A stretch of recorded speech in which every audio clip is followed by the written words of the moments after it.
49వ శ్లోకము. నిర్వికల్ప నిరాబాధ నిర్భేద భేదనాశిని నిర్నాశ మృత్యుమధని నిష్క్రియ నిష్పరిగ్రహ. ఈ శ్లోకంలోని మొదటి నామము నిర్వికల్ప. ఇది 176వ నామము. ఇది 4 అక్షరాల నామము. ఈ నామంతో నమస్కరించేటప్పుడు నిర్వికల్పాయై నమః అని నమస్కరించాలి. నిర్వికల్ప అంటే వికల్పములు లేనిది. వికల్పము అంటే సంకల్పించింది కాకపోవడము అని ఒక అర్థము. ఈ అర్థంలోనే ఎక్కువగా ఈ పదం వాడబడుతోంది. కానీ అసలు అర్థము భ్రాంతి. అనుకున్న దాంట్లో తేడా ఉండడం భ్రాంతి. ఏ విధమైన వికారాలు భ్రాంతులు లేనిది అమ్మవారు. లేనిదాన్ని ఉన్నట్లు, ఉన్నదాన్ని లేనట్లు, మంచిని చెడుగాను, చెడును మంచిగాను అనుకోవడము, ఇలాంటి వికార విభ్రాంతి లక్షణాలు అమ్మవారికి ఉండవు. అమ్మవారు విజ్ఞాన ఘనరూపిణి. సకలము తానైనప్పుడు ద్రష్ట దృశ్య దృష్టి భేదము గాని వస్తు భేదము గాని ఉండదు. వస్తు భేదము లేనప్పుడు భ్రాంతికి తావు లేదు. జ్ఞానములో పరాకాష్ఠ స్థితికి చేరిన వారు కూడా వికల్పములు ఉండక నిర్వకల్ప స్థితిలోనే ఉంటారు. అజ్ఞానం నశిస్తే గాని వికల్ప స్థితి రహితం కాదు. జ్ఞానస్వరూపిణి అయిన అమ్మవారికి వికల్పముల ప్రసక్తే ఉండదు. వికల్పములు లేనిది అని ఈ నామానికి అర్థము. తర్వాతి నామము నిరాబాధ. ఇది 177వ నామము. ఇది 4 అక్షరాల నామము. ఈ నామంతో అమ్మవారిని నమస్కరించేటప్పుడు నిరాబాధాయై నమః అని నమస్కరించాలి. నిర్ ప్లస్ ఆబాధ, నిరాబాధ అంటే బాధలు వేధలు లేనిది. నియమం గాని సూత్రము గాని చెల్లని చోట బాధ వర్తిస్తుందని తర్కశాస్త్రంలో చెబుతారు. ఒక విధంగా బాధ అనేది తర్కశాస్త్ర పదము. ప్రస్తుత నామంలో ఉన్న పదము ఆ బాధ, అంతేగాని బాధ కాదు. అయితే ఆ బాధ అంటే వేధ అని, బాధ అని అర్థాలున్నాయి. కాబట్టి నిర్ ప్లస్ ఆ బాధ, నిరాబాధ అంటే ఏ బాధలు ఏ వేధలు లేనిది అని అర్థం చెప్పుకోవచ్చును. అన్ని బాధలకు కారణాలు అవివేక అజ్ఞాన వికల్పాలు. ఇవి లేనిది కాబట్టి అమ్మవారు నిరాబాధ అని చెప్పబడింది. బాధలు వేధలు లేనిది అని ఈ నామానికి అర్థము. ఈ శ్లోకంలోని తర్వాతి నామము నిర్భేద. ఇది 178వ నామము. ఇది 3 అక్షరాల నామము. ఈ నామంతో అమ్మవారికి నమస్కరించేటప్పుడు నిర్భేదాయై నమః అని నమస్కరించాలి. నిర్భేద భేదములు లేనిది. ఇతరమనేది ఉన్నప్పుడు భేదము వర్తిస్తుంది. అమ్మవారు సజాతీయ విజాతీయ స్వగత భేదాలు 3 లేనిది. మంచుకు నీటికి నీటి ఆవిరికి స్థితిలో భేదాలు ఉండొచ్చునేమో గాని ఈ మూడింటిలో ఉండే H2Oకి ఆ భేదము ఉండదు. అలాంటిదే అమ్మవారు కూడా భేదములు లేనిది అని ఈ నామానికి అర్థము. తర్వాతి నామం భేదనాశిని. ఇది 179వ నామము. ఇది 5 అక్షరాల నామము. ఈ నామంతో అమ్మవారిని నమస్కరించేటప్పుడు భేదనాశిన్యై నమః అని నమస్కరించాలి. భేదనాశిని అంటే భేదములను పోగొట్టున్నది.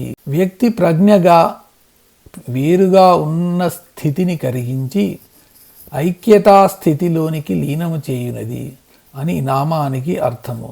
ఇది అద్వైత లక్షణ సూచితమైన నామంగా కూడా అర్థం చేసుకోవచ్చు. అంటే శకలాలుగా అనిపించే సృష్టి యొక్క సకల స్వరూపాన్ని దర్శించగలిగే జ్ఞానాన్ని ప్రసాదించేది అని అర్థము. భేద దృష్టిని పోగొట్టునది అని ఈ నామానికి అర్థము. ఈ శ్లోకంలోని తర్వాతి నామము నిర్నాశ. ఇది 188వ నామము. ఇది 180వ నామము. ఈ నామంలో 3 అక్షరాల నామము. ఈ నామంతో నమస్కరించినప్పుడు నిర్నాశాయై నమః అని నమస్కరించాలి. నిర్ ప్లస్ నాశ అంటే నిర్నాశ అంటే నాశము లేనిది. సత్యం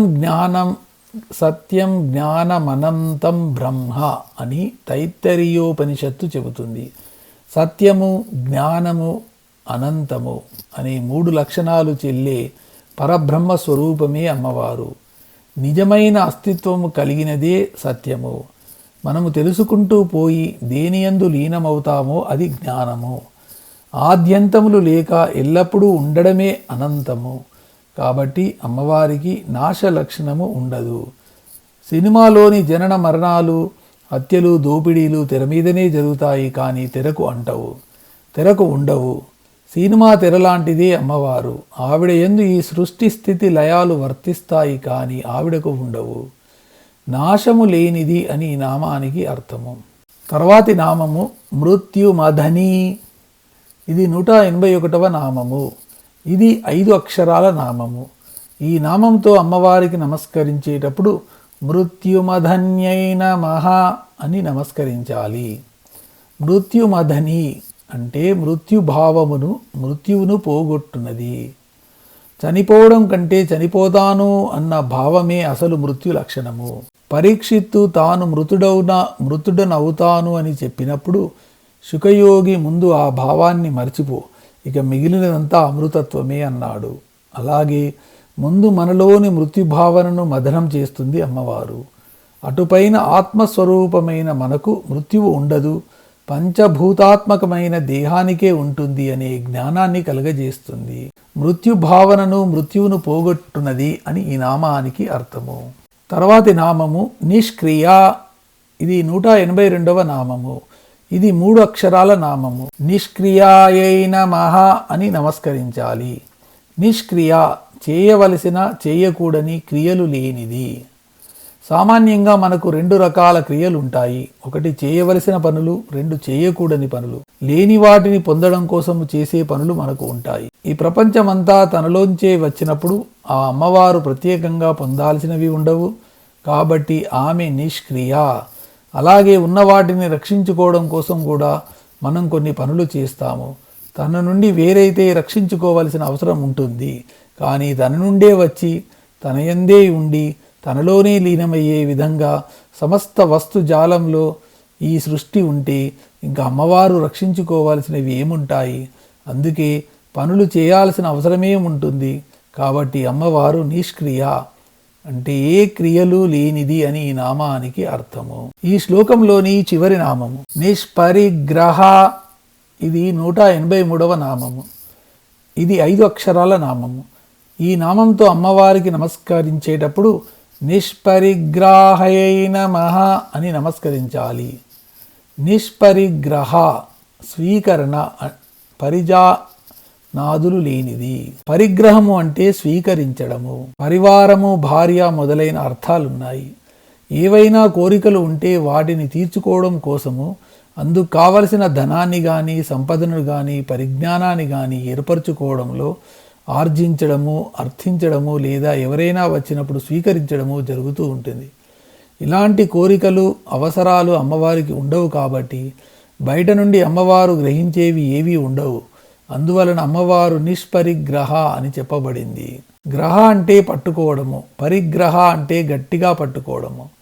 మనస్సుకు అంటి గట్టిగా మనలను పట్టి ఉండే ముండి పట్టుదల, అభిప్రాయాలు, దృక్పథాలు, తరహాలు బిగుసుకుపోవాలే కానీ మన అసలైన పరిజనాలు. అమ్మవారికి ఇవి ఉండవు. కాబట్టి మన మనస్సుకు అంటి ఉండే వీటి ముడులను సడలించి మనల్ని సరిదిద్దుతుంది ఈ నామాన్ని జపిస్తే. స్వీకరణ, పరిజనాదులు లేనిది అని ఈ నామానికి అర్థము.